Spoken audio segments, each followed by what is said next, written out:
Welcome back to The Explainer. Okay, I am absolutely thrilled about this one, because today we are unpacking something truly mind-bending. We're diving deep into volume 85 of the ancient Mahaprajnaparamita Sastra. It's this incredibly profound text traditionally attributed to the great philosopher Nagarjuna, and we're looking at a conversation in it that fundamentally challenges how we perceive reality, compassion, and honestly our ultimate purpose as human beings. It completely forces you to take a step back and rethink your deepest assumptions about existence itself. So, if you've ever wondered how to reconcile doing immense good in the world with the philosophical idea that the world itself might just be a fleeting illusion, well, you are in the exact right place. Let's get into it. So, how do you plant a tree in the sky? Seriously, just take a second and try to picture that. Imagine the roots dangling in thin air, trying to grasp at absolute nothingness. It's a total impossibility, right? There's no soil, no foundation, literally nothing for the tree to hold on to. Well, this brilliant, impossible image is actually a direct question posed by Subhuti. He's one of the Buddha's most advanced disciples, and he uses it to describe the central paradox of the bodhisattva. You see, a bodhisattva is someone who makes this massive vow to dedicate their entire existence to saving all sentient beings. But, according to the deepest teachings of this text, those sentient beings do not inherently exist.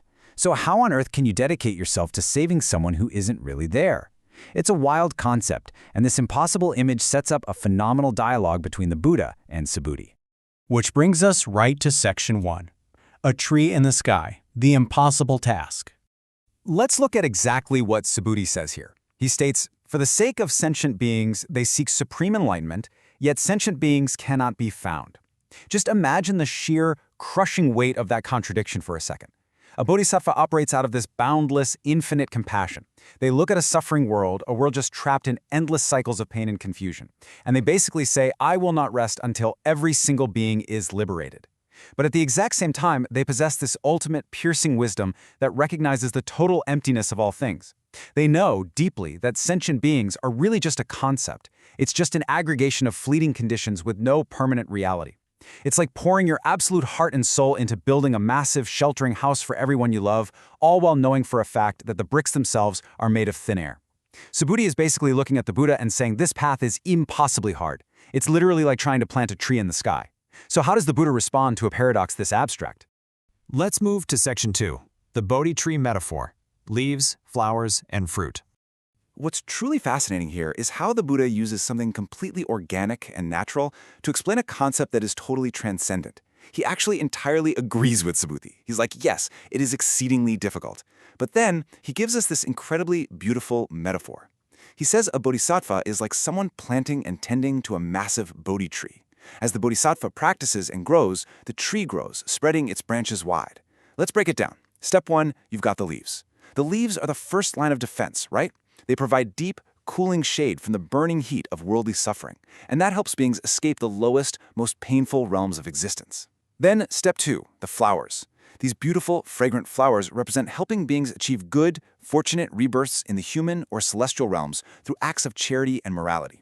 And finally, step 3, the fruit. This sweet, infinitely nourishing fruit represents the ultimate spiritual wisdom, which leads beings directly to their own supreme enlightenment. So the bodhisattva is systematically providing shelter, beauty, and ultimate liberation, even if, and this is key, even if the tree is planted in the sky of ultimate emptiness. But to grow a tree of this immense magnitude, you're going to need an incredibly powerful seed.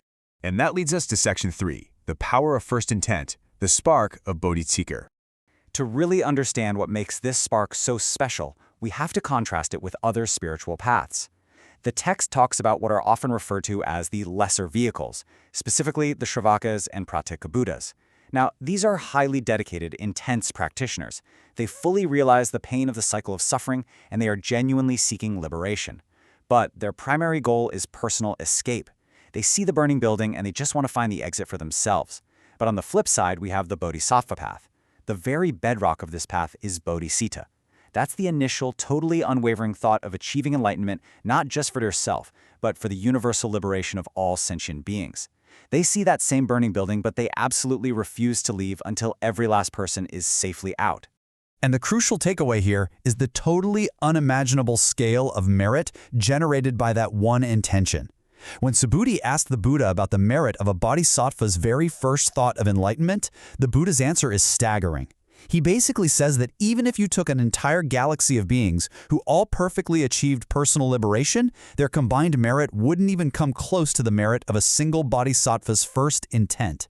We're talking millions, billions of times greater. And why is that? Well, because as the text states, bodhisattvas are the ultimate source of all other paths. Without bodhisattvas eventually becoming Buddhas and turning around to teach the Dharma out of supreme compassion, those other paths of personal liberation wouldn't even exist in the world in the first place. All right, now we really need to tackle the deepest philosophical layer of this text. Let's dive into Section 4, the illusion of reality, suchness, and emptiness. Okay, so suchness, or tathata in Sanskrit. This is a massive foundational concept. Suchness is defined as the ultimate, unchangeable, true nature of all things. But here's the catch. That true nature? It's emptiness.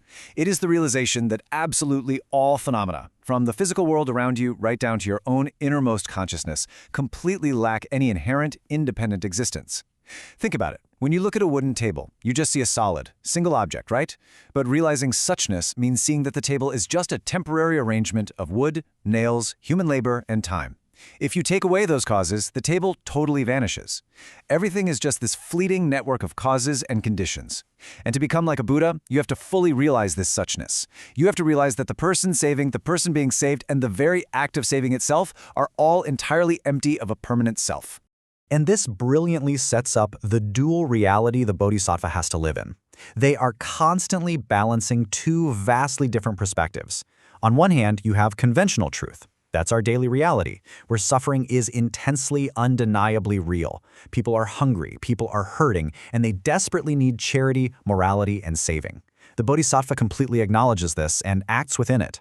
But simultaneously, they are profoundly anchored in ultimate truth. And in ultimate truth, because of suchness, there is no separate giver, there's no separate receiver, and there is no inherent gift.